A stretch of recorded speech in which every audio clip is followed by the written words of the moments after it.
Hai semuanya, terima kasih kalian udah klik video ini. Semoga thumbnail yang penuh tanda tanya besar yang kalian klik akan memberi makna dan jawaban. Oke, kita mulai langsung ya. Di dunia yang terus berubah, satu hal yang tak boleh padam, api di kepala kita. Mari terus berpikir kritis, merenung dalam, dan tetap jadi manusia seutuhnya. Ini semua adalah tentang menemukan makna di setiap jawaban dari tanda tanya. Waktu adalah ilusi. Coba deh lu bayangin sejenak, gimana kalau masa lalu, sekarang, sama masa depan, itu benar-benar nggak ada?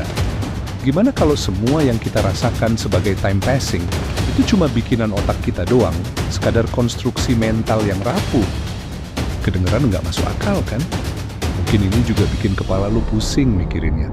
Tapi daripada lu makin penasaran dan cuma bisa nyinyir, mending langsung aja kita kupas tuntas kegilaan ini. Faktanya, lu mampir ke sini pasti karena ada rasa nggak puas, ada pertanyaan besar yang belum terjawab, atau setidaknya lu kepo tingkat dewa tentang realitas. Lu ngerasa ada yang stuck atau janggal sama hidup. Nah, hari ini kita nggak cuman mau ngasih tahu lo cara jadi top 1% secara finansial atau sosial, tapi kita bakal coba bongkar pemikiran-pemikiran liar yang selama ini mungkin cuman berani lo omongin dalam hati tentang hakikat keberadaan kita di alam semesta ini. Siap-siap pikiran lo bakal dibikin penuh tanda tanya.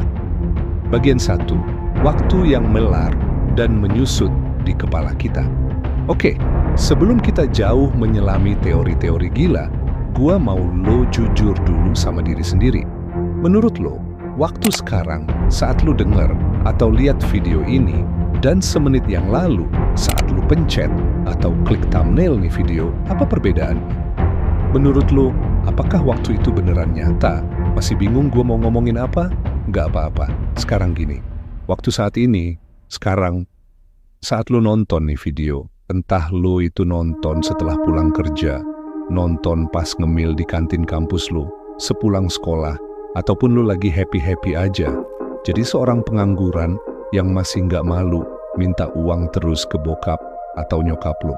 Siapapun lo, sekarang lo coba bayangin jauh ke beberapa tahun lalu, mungkin saat lo masih belum lancar buang tuh ingus, tapi sibuk nyedot es teh di plastik. Atau saat lo masih seneng mandi sambil hujan-hujanan bareng geng kecil lo dulu. Atau momen saat pertama kali lo dapet hadiah ulang tahun berupa sepeda roda 3. Udah inget? Lucu, ya? Atau malah lo merasa malu sendiri kalau mengingat-ingat momen-momen itu. Berapa tahun itu sudah berlalu? Dan apa makna waktu di sini?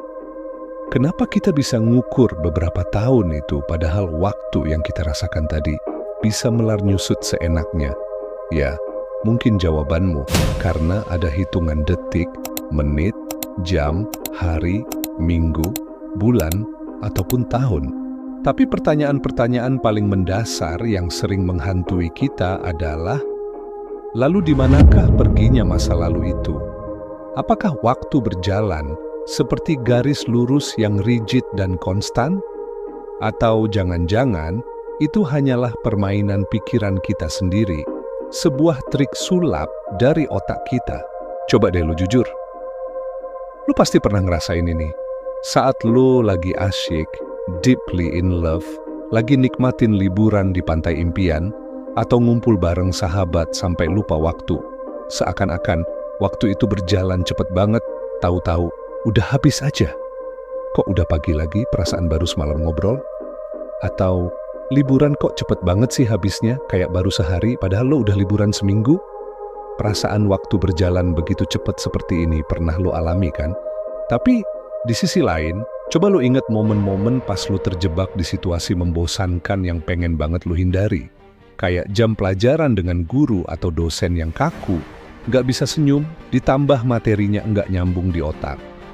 Atau saat rapat kantor sama bos yang mengharuskan lo presentasi padahal lo pengennya kabur.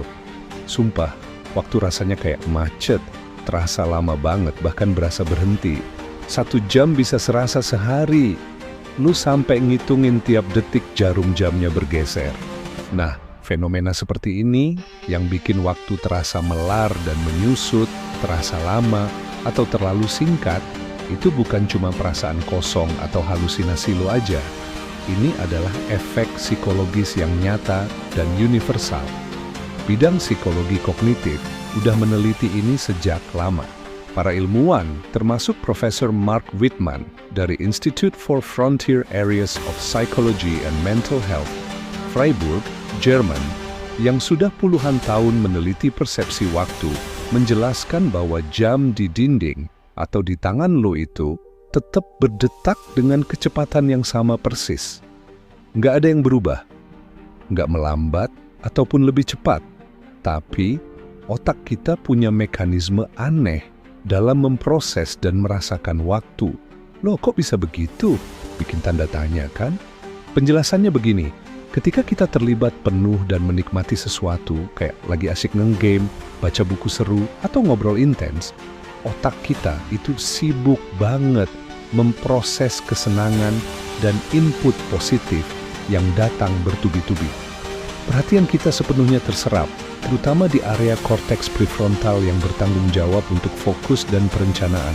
Karena otak fokus pada aktivitas itu, dia jadi nggak terlalu peduli sama detak jam atau durasi yang sebenarnya. Hasilnya, waktu melesat. Terasa begitu cepat, lu masuk ke apa yang disebut flow state, di mana lu nyaris lupa diri dan waktu.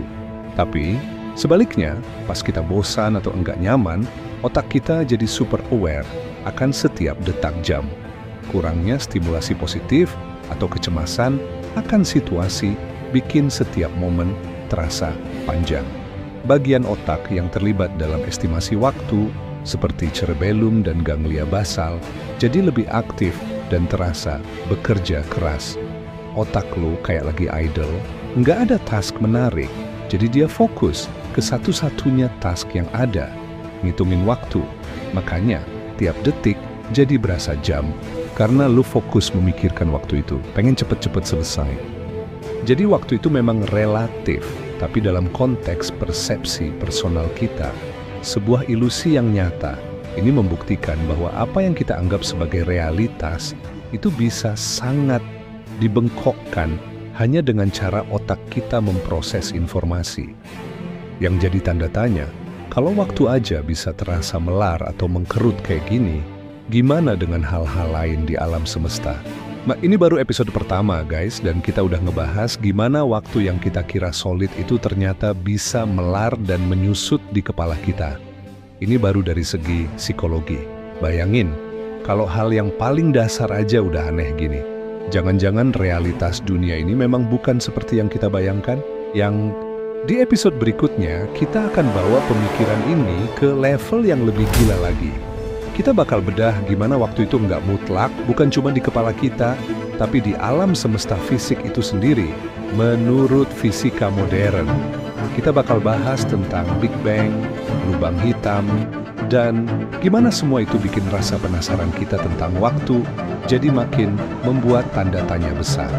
Jadi, siap-siap buat mind blown lagi di episode selanjutnya. Jangan lupa like jika lo suka dengan konten seperti ini.